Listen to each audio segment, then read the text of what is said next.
الله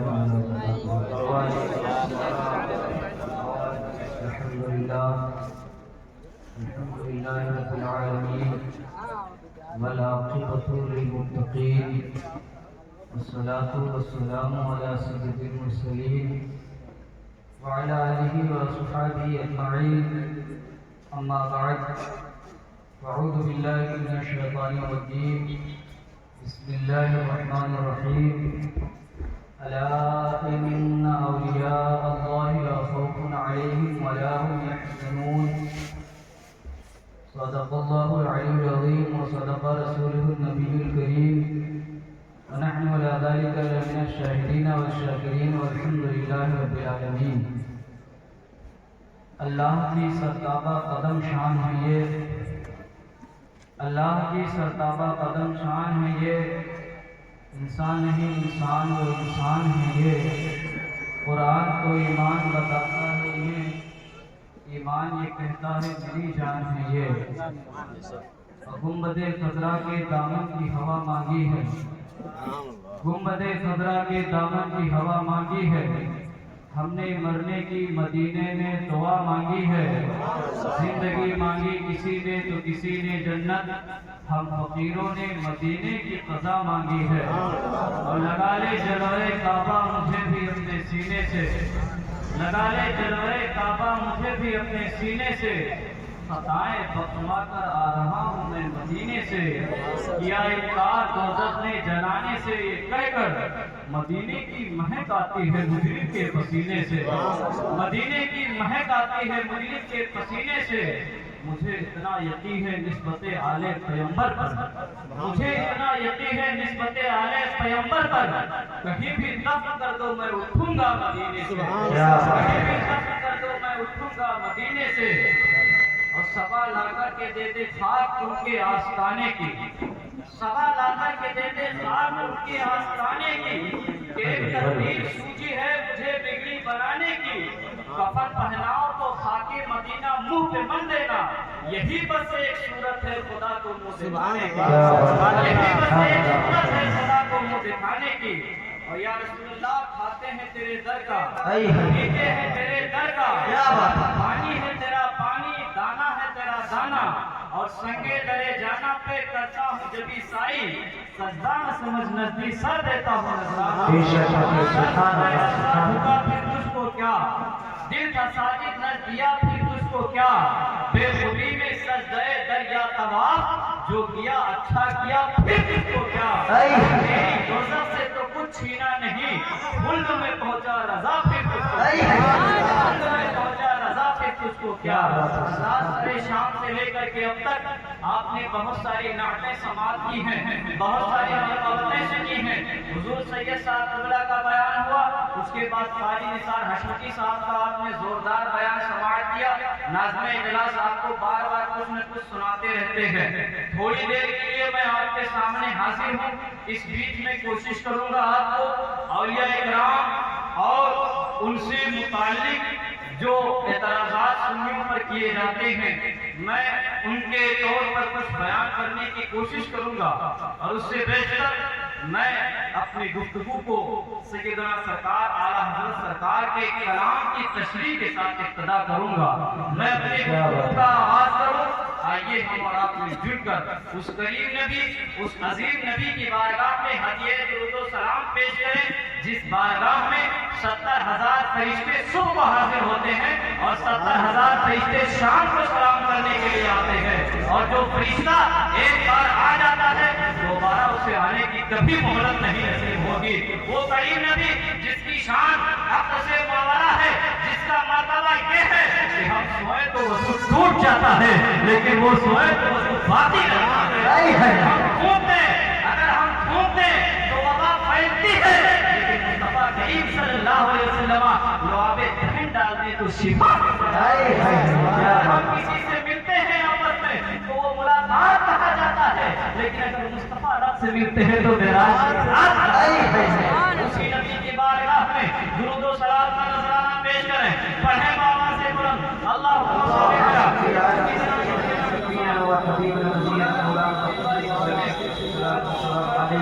محمد صلی اللہ علیہ وسلم. میں نے آپ کو درود شریف پڑھنے کے لیے کہا، اس کی وجہ یہ ہے کہ کچھ ہو یا نہ ہو اتنا ضرور ہوتا ہے، درود پڑھنے سے چہروں پہ نور ہوتا ہے. اور ہر مرض کی دوا ہے صلی علی محمد، تعویذ ہر بلا ہے صلی علی محمد. کانھا بدلنے والوں، ہمراہ چلنے والوں، پڑھتے رہو روا ہے صلی علی محمد.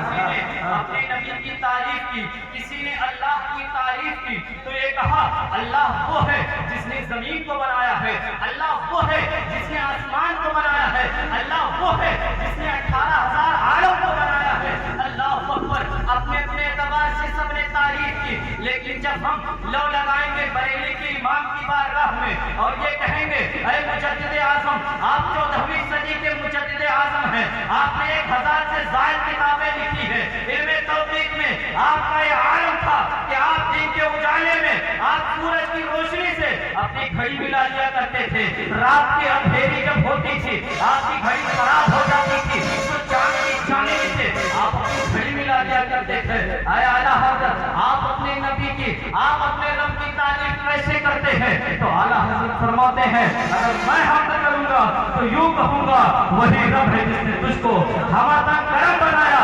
ہمیں بھیک مانگنے کو تیرا راستہ بتایا. تجھے حمد ہے خدایا، تجھے حمد ہے خدایا، تجھے حمد اس وجہ سے ہے کہ تو نے مجھے حضور کا در بتا دیا ہے، بتا دیا ہے.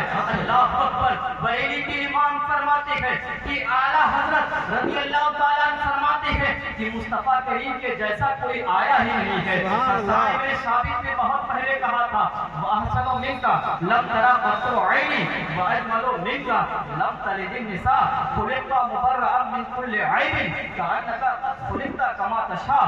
اے آقا کریم صلی اللہ تعالیٰ علیہ وسلم، آپ جیسا حسین و جمیل کوئی آیا ہی نہیں، آپ جیسا حسین و جمیل میں نے دیکھا ہی نہیں. اس کی وجہ یہ ہے کہ آپ سے زیادہ خوبصورت کسی ماں نے پیدا ہی نہیں کیا ہے. حضرت سوچیں کہ حسان ابن ثابت مدینہ شریف میں ہیں، انہوں نے پوری روئی زمین کی بات کیسے کر دی؟ حسان ابن ثابت کا تو یہ محض دعویٰ ہے اور دعویٰ بغیر دلیل کے مانا نہیں جاتا ہے. دلیل کیا ہے؟ حسان ابن ثابت کے پاس جبریل امی کی دلیل موجود ہے. جبریل امی فرماتے ہیں قلبت الارض مشارقها ومغاربها لم ارى مثل محمد صلی اللہ علیہ وسلم. میں نے روئے زمین پہ چپے چپے کو چھان چھان کر کے دیکھا مگر محمد عربی جیسا کسی کو نہ پایا. اللہ اکبر. یہ بھی بولے سدرا والے چمڑے جہاں کے تھالے سبھی میں نے چھان ڈالے تیرے پائے پایا تجھے یک بنایا تجھے یک نعرہ تکبیر، نعرہ رسالت، مسلک اعلیٰ حضرت فیضان تاج الشریعہ عرس مقدس. نعرہ تکبیر، نعرہ رسالت. سبحان اللہ ماشاءاللہ. بہت خوب. اس کلام کے اور بھی اشعار ہیں جنہیں میں تشریح کروں تو کر سکتا ہوں، لیکن وقت زیادہ ہو رہا ہے، مجھے اور بھی بہت ساری باتیں بتانی ہیں. حضرات، ہم اور آپ ایک اللہ کی ولی کی بارگاہ میں عرس کی تقریب میں حاضر ہیں. آپ بتائیں یہ جو حضرت روشن شاہ کی بارگاہ میں رات کے اس حصے میں آپ بیٹھے ہوئے ہیں، ذرا بتائیں آپ کس کی محبت میں بیٹھے ہوئے ہیں؟ کیا ان علماء کی محبت میں بیٹھے ہوئے ہیں؟ کیا آپ میری محبت میں اب تک کے رکے رہے تھے؟ ارے اب تک کی بات چھوڑیے، آپ 10 بجے تک نہیں رکتے اگر میری محبت کا معاملہ ہو. یہ کس کی محبت ہے؟ یہ حضرت روشن شاہ کی محبت ہے. اور یاد رکھیے آج اس جلسے میں اگر آپ حضرت روشن شاہ کی محبت میں بیٹھے ہوئے ہیں تو کل قیامت کے دن حضرت محبت سے حضرت روشن شاہ کے ساتھ اٹھائے جائیں گے. یہ میں دعویٰ ایسے نہیں کر رہا ہوں، بلکہ قرآن فرماتا ہے یوم ندعو کل اناس بامامہم. یاد کرو اس دن کو جس دن ہم تمام لوگوں کے ان کے امام کے ساتھ اٹھائے گے. اللہ اکبر. جس کو اپنا امام مانے گا وہ میدان محشر میں اس کے ساتھ اٹھایا جائے گا. روئے وہ جنہوں نے اپنا امام اشرف علی تھانوی کو مانا ہو، روئے وہ جنہوں نے اپنا امام رشید نانوتوی کو مانا ہو، روئے وہ جنہوں نے اپنا امام قاسم نانوتوی کو مانا ہے. ہم اپنی قسمت پر جتنا